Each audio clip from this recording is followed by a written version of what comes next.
ॐ देवी ब्रह्मचारिण्यै नमः। दधानाकरपद्माभ्याम् अक्षमालाकमण्डलू देवी प्रसीदतु मयि ब्रह्मचारिण्यनुत्तमा। या देवी सर्वभूतेषु मा ब्रह्मचारिणी रूपेण संस्थिता। नमस्तस्यै नमस्तस्यै नमस्तस्यै नमो नमः। वन्दे वाञ्छितलाभाय चन्द्रार्धकृतशेखरां जपमालाकमण्डलुधरा ब्रह्मचारिणी शुभां। गौरवर्णा स्वाधिष्ठान स्थिता द्वितीयदुर्गात्रिनेत्रां धवलपरिधाना ब्रह्मरूपा पुष्पालङ्कारभूषितां। परमवन्दना पल्लवाधरां कान्तकपोलापीन् पयोधरां कमनीया लावण्यं स्मेरमुखी निम्ननाभिनितम्बनीं। तपश्चारिणी त्वं हि तापत्रयनिवारिणीं ब्रह्मरूपधरा ब्रह्मचारिणी प्रणमाम्यहम्। शङ्करप्रिया त्वं हि भुक्तिमुक्तिदायिनी शान्तिदा ज्ञानदा ब्रह्मचारिणी प्रणमाम्यहम्। त्रिपुरा मे हृदयं पातु ललाटे पातु शङ्करभामिनी। अर्पण सदा पातु नेत्रो अर्धरी च कपोलो। पञ्चदशी कण्ठे पातु मध्यदेशे पातु महेश्वरी। षोडशी सदा पातु नाभो गृहो च पादयो। अङ्गप्रत्यङ्ग सतत पातु ब्रह्मचारिणी। ॐ देवी ब्रह्मचारिण्यै नमः। दधानाकरपद्माभ्याम् अक्षमालाकमण्डलू देवी प्रसीदतु मयि ब्रह्मचारिण्यनुत्तमा। या देवी सर्वभूतेषु मा ब्रह्मचारिणी रूपेण संस्थिता। नमस्तस्यै नमस्तस्यै नमस्तस्यै नमो नमः। वन्दे वाञ्छितलाभाय चन्द्रार्धकृतशेखरां जपमालाकमण्डलुधरा ब्रह्मचारिणी शुभां। गौरवर्णा स्वाधिष्ठान स्थिता द्वितीयदुर्गात्रिनेत्रां धवलपरिधाना ब्रह्मरूपा पुष्पालङ्कारभूषितां। परमवन्दना पल्लवाधरां कान्तकपोलापीन् पयोधरां कमनीया लावण्यं स्मेरमुखी निम्ननाभिनितम्बनीं। तपश्चारिणी त्वं हि तापत्रयनिवारिणीं ब्रह्मरूपधरा ब्रह्मचारिणी प्रणमाम्यहम्। शङ्करप्रिया त्वं हि भुक्तिमुक्तिदायिनी शान्तिदा ज्ञानदा ब्रह्मचारिणी प्रणमाम्यहम्। त्रिपुरा मे हृदयं पातु ललाटे पातु शङ्करभामिनी। अर्पण सदा पातु नेत्रो अर्धरी च कपोलो। पञ्चदशी कण्ठे पातु मध्यदेशे पातु महेश्वरी। षोडशी सदा पातु नाभो गृहो च पादयो। अङ्गप्रत्यङ्ग सतत पातु ब्रह्मचारिणी। ॐ देवी ब्रह्मचारिण्यै नमः। दधानाकरपद्माभ्याम् अक्षमालाकमण्डलू देवी प्रसीदतु मयि ब्रह्मचारिण्यनुत्तमा। या देवी सर्वभूतेषु मा ब्रह्मचारिणी रूपेण संस्थिता। नमस्तस्यै नमस्तस्यै नमस्तस्यै नमो नमः। वन्दे वाञ्छितलाभाय चन्द्रार्धकृतशेखरां। जपमाला कमण्डलुधरा ब्रह्मचारिणी शुभां। गौरवर्णा स्वाधिष्ठान स्थिता द्वितीयदुर्गा त्रिनेत्रां। धवलपरिधाना ब्रह्मरूपा पुष्पालङ्कारभूषितां। परमवन्दना पल्लवाधरां कान्तकपोलापीं। पयोधरां कमनीया लावण्यं स्मेरमुखी निम्ननाभिनितम्बनीं।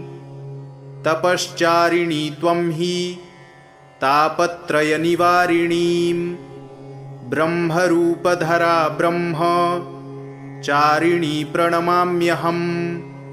शङ्करप्रिया त्वं हि भुक्तिमुक्तिदायिनी। शान्तिदा ज्ञानदा ब्रह्मचारिणी प्रणमाम्यहम्। त्रिपुरा मे हृदयं पातु ललाटे पातु शङ्करभामिनी।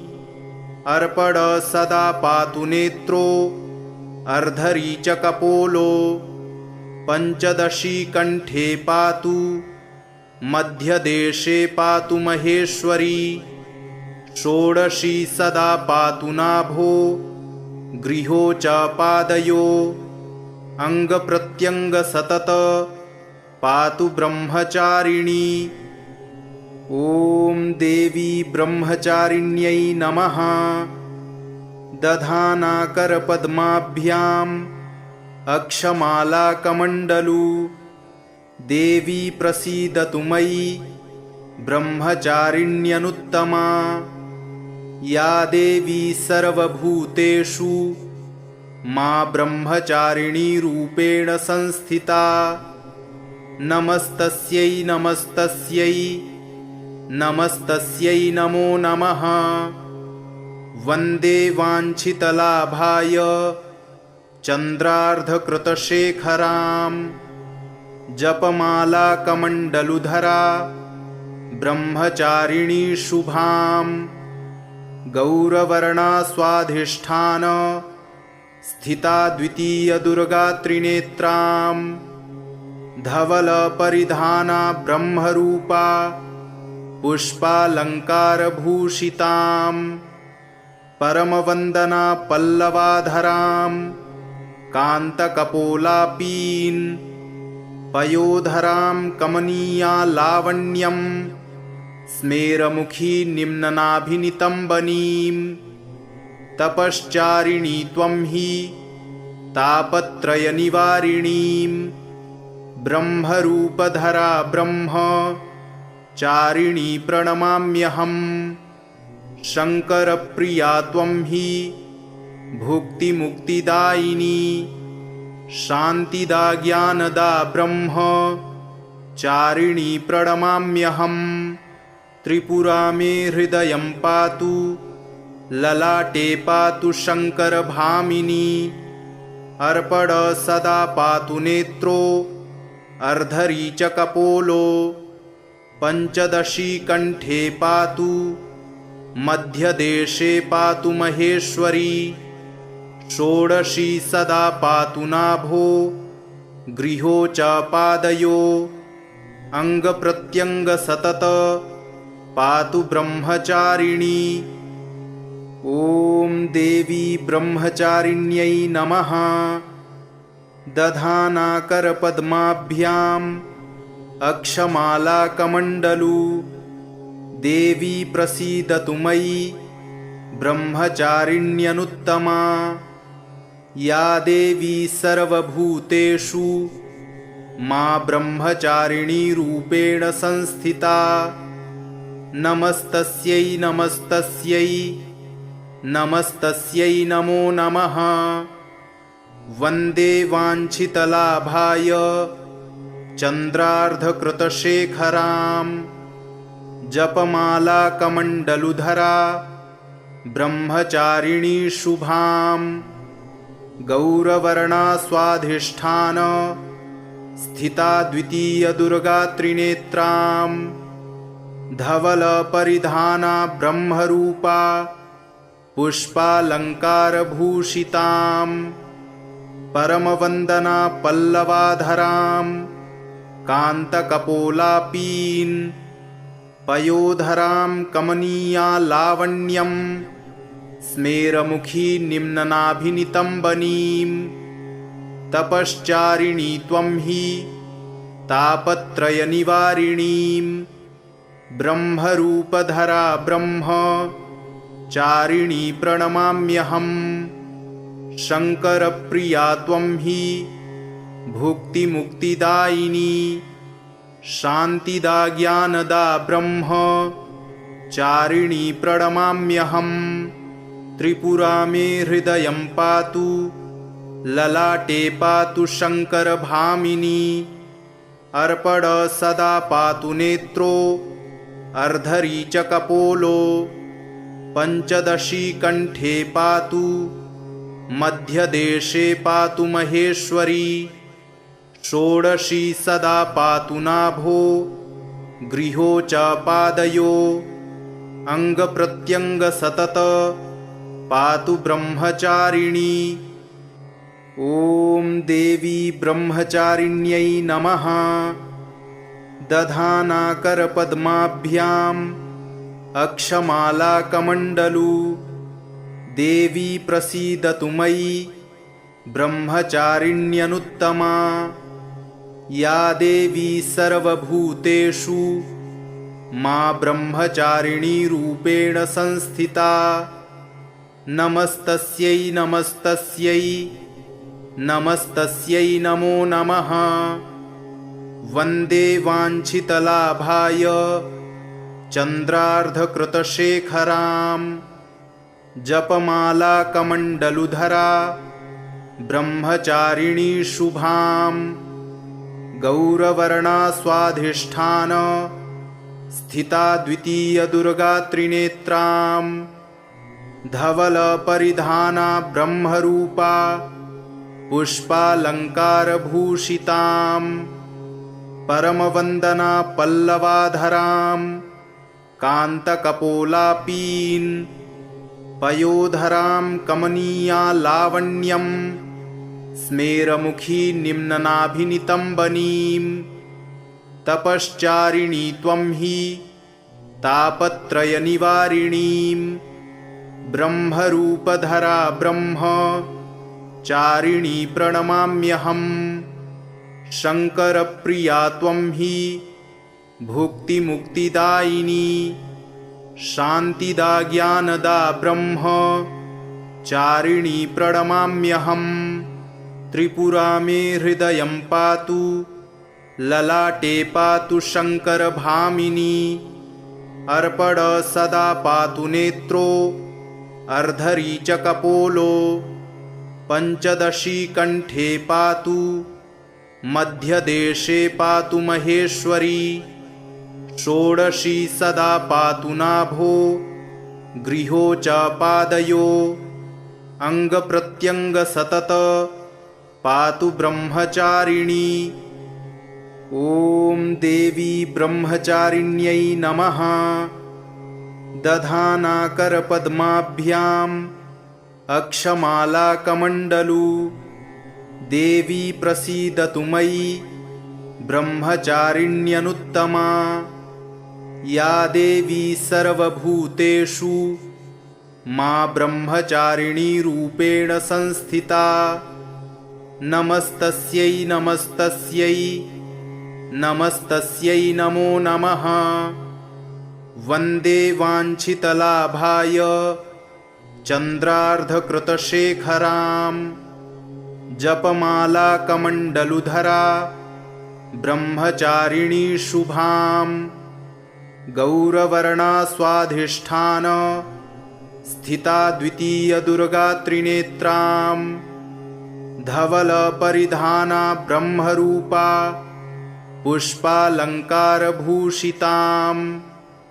परमवन्दना पल्लवाधरां कान्तकपोलापीन् पयोधरां कमनीया लावण्यं स्मेरमुखी निम्ननाभिनितम्बनीं तपश्चारिणी त्वं हि तापत्रयनिवारिणीं ब्रह्मरूपधरा ब्रह्मचारिणी प्रणमाम्यहम् शङ्करप्रिया त्वं हि भुक्तिमुक्तिदायिनी शान्तिदा ज्ञानदा ब्रह्मचारिणी प्रणमाम्यहम् त्रिपुरा मे हृदयं पातु ललाटे पातु शङ्करभामिनी अर्पण सदा पातु नेत्रो अर्धरी च कपोलो पञ्चदशी कण्ठे पातु मध्यदेशे पातु महेश्वरी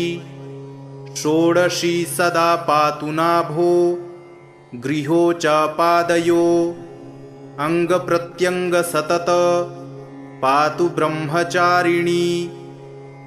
ॐ देवी ब्रह्मचारिण्यै नमः। दधानाकरपद्माभ्याम् अक्षमालाकमण्डलू देवी प्रसीदतु मयि ब्रह्मचारिण्यनुत्तमा।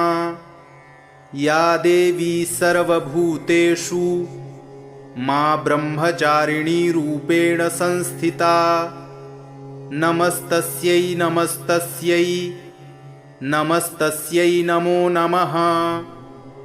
वन्दे वाञ्छितलाभाय चन्द्रार्धकृतशेखरां जपमालाकमण्डलुधरा ब्रह्मचारिणी शुभां गौरवर्णा स्वाधिष्ठान स्थिता द्वितीयदुर्गा त्रिनेत्रां धवलपरिधाना ब्रह्मरूपा पुष्पालङ्कारभूषितां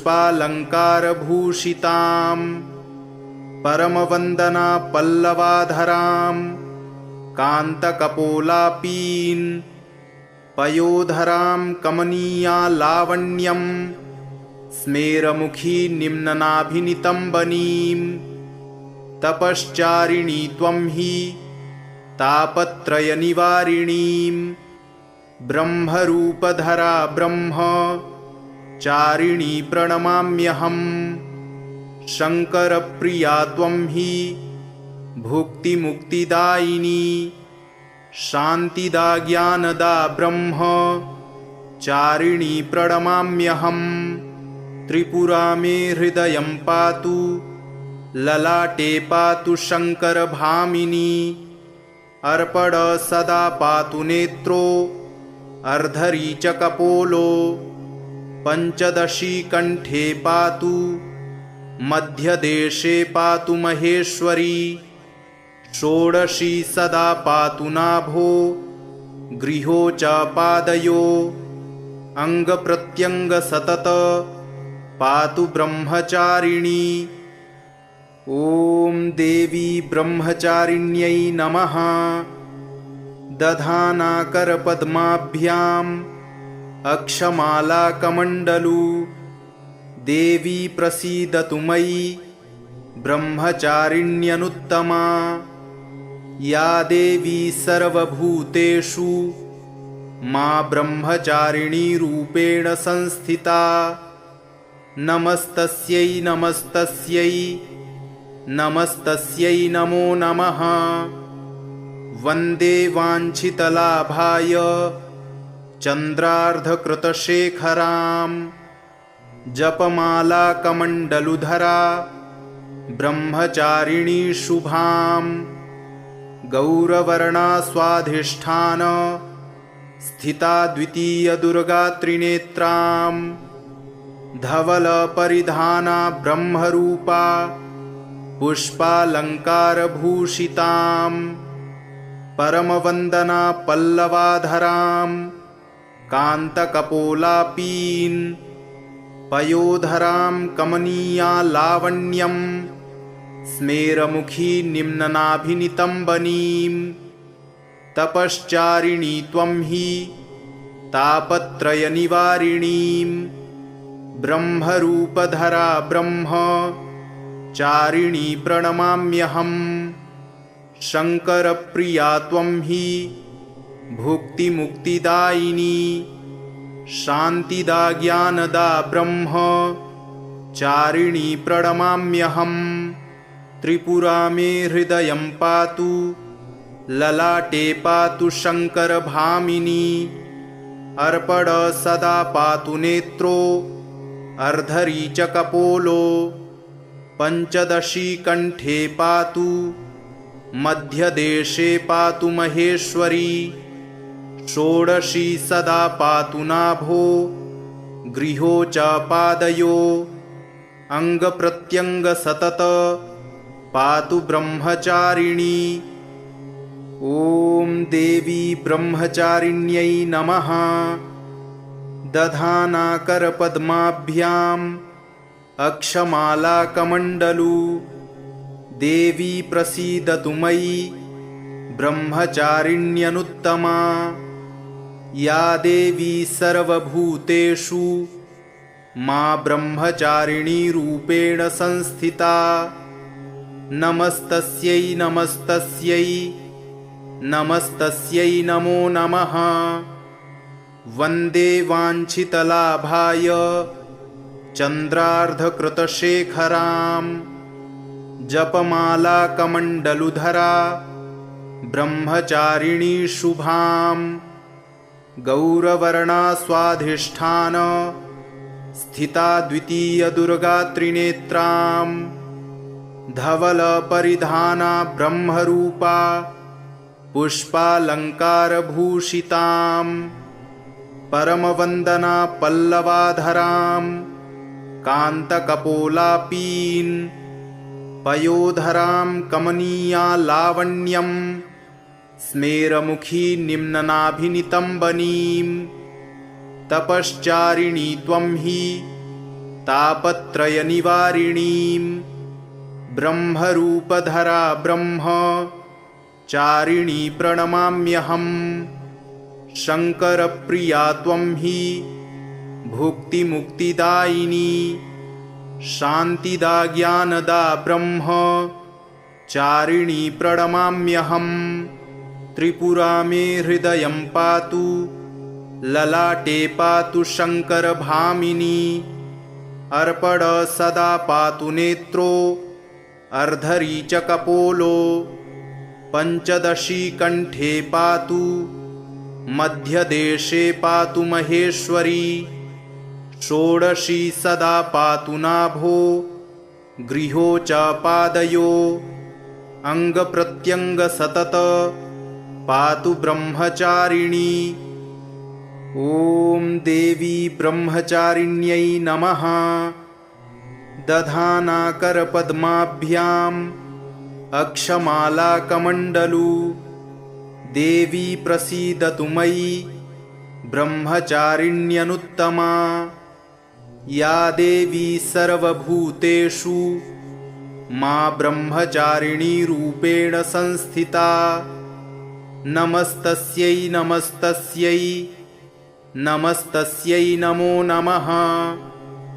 वन्दे वाञ्छितलाभाय चन्द्रार्धकृतशेखराम्। जपमालाकमण्डलुधरा ब्रह्मचारिणी शुभाम्। गौरवर्णा स्वाधिष्ठान स्थिता द्वितीयदुर्गा त्रिनेत्राम्।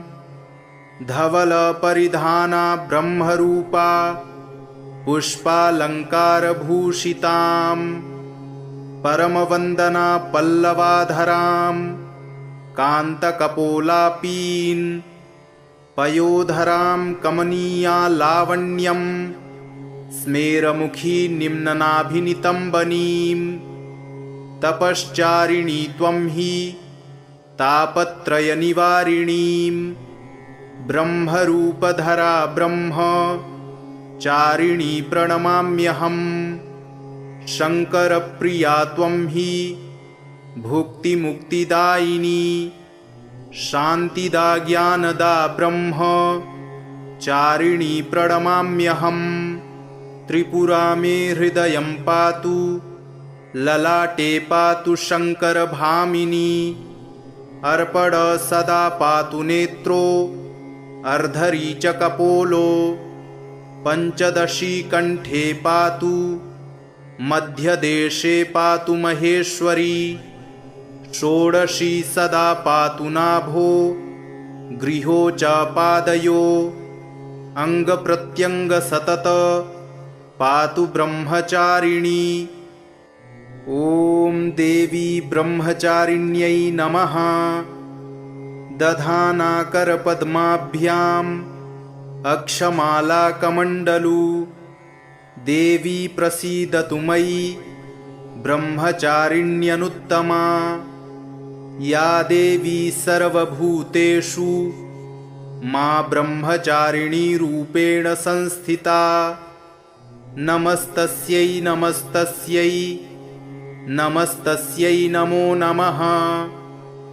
वन्दे वाञ्छितलाभाय चन्द्रार्धकृतशेखराम् जपमालाकमण्डलुधरा ब्रह्मचारिणी शुभाम्। गौरवर्णा स्वाधिष्ठान स्थिता द्वितीयदुर्गा त्रिनेत्राम् धवलपरिधाना ब्रह्मरूपा पुष्पालङ्कारभूषिताम् परमवन्दना पल्लवाधराम् कान्तकपोलापीन् पयोधरां कमनीया लावण्यं स्मेरमुखी निम्ननाभिनितम्बनीं। तपश्चारिणी त्वं हि तापत्रयनिवारिणीं ब्रह्मरूपधरा ब्रह्मचारिणी प्रणमाम्यहम्। शङ्करप्रिया त्वं हि भुक्तिमुक्तिदायिनी शान्तिदा ज्ञानदा ब्रह्मचारिणी प्रणमाम्यहम्। त्रिपुरा मे हृदयं पातु ललाटे पातु शङ्करभामिनी अर्पण सदा पातु नेत्रो अर्धरी च कपोलो पञ्चदशी कण्ठे पातु मध्यदेशे पातु महेश्वरी षोडशी सदा पातु नाभो गृहो च पादयो अंगप्रत्यंग सतत पातु ब्रह्मचारिणी। ॐ देवी ब्रह्मचारिण्यै नमः। दधानाकरपद्माभ्याम् अक्षमालाकमण्डलू देवी प्रसीदतु मयि ब्रह्मचारिण्यनुत्तमा। या देवी सर्वभूतेषु मा ब्रह्मचारिणी रूपेण संस्थिता। नमस्तस्यै नमस्तस्यै नमस्तस्यै नमो नमः। वन्दे वाञ्छितलाभाय चन्द्रार्धकृतशेखराम् जपमालाकमण्डलुधरा ब्रह्मचारिणी शुभाम्। गौरवर्णा स्वाधिष्ठान स्थिता द्वितीयदुर्गा त्रिनेत्राम् धवलपरिधाना ब्रह्मरूपा पुष्पालङ्कारभूषिताम् परमवन्दना पल्लवाधराम् कान्तकपोलापीन् पयोधरां कमनीया लावण्यं स्मेरमुखी निम्ननाभिनितम्बनीं।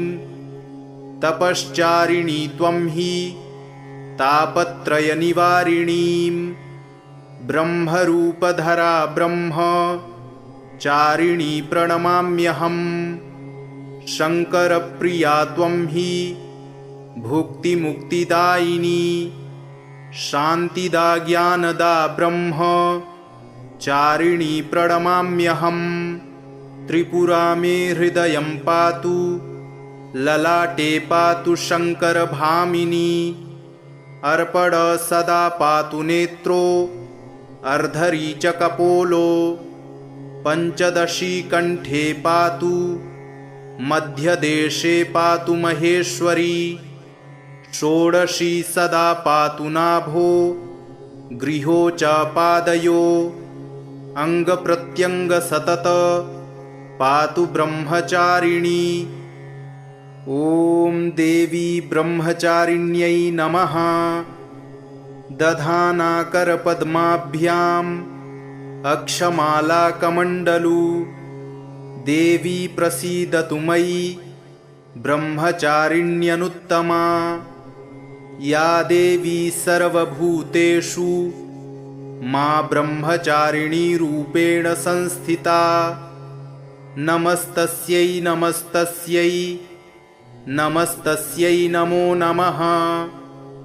वन्दे वाञ्छितलाभाय चन्द्रार्धकृतशेखरां जपमालाकमण्डलुधरा ब्रह्मचारिणी शुभां। गौरवर्णा स्वाधिष्ठान स्थिता द्वितीयदुर्गात्रिनेत्रां धवलपरिधाना ब्रह्मरूपा पुष्पालङ्कारभूषितां। परमवन्दना पल्लवाधरां कान्तकपोलापीन् पयोधरां कमनीया लावण्यं स्मेरमुखी निम्ननाभिनितम्बनीं। तपश्चारिणी त्वं हि तापत्रयनिवारिणीं ब्रह्मरूपधरा ब्रह्मचारिणी प्रणमाम्यहम्। शङ्करप्रिया त्वं हि भुक्तिमुक्तिदायिनी शान्तिदा ज्ञानदा ब्रह्मचारिणी प्रणमाम्यहम्। त्रिपुरा मे हृदयं पातु ललाटे पातु शङ्करभामिनी। अर्पण सदा पातु नेत्रो अर्धरी च कपोलो। पञ्चदशी कण्ठे पातु मध्यदेशे पातु महेश्वरी। षोडशी सदा पातु नाभो गृहो च पादयो अंगप्रत्यंग सतत पातु ब्रह्मचारिणी। इति श्री ब्रह्मचारिणी स्तोत्रम् एवं कवचं सम्पूर्णम्।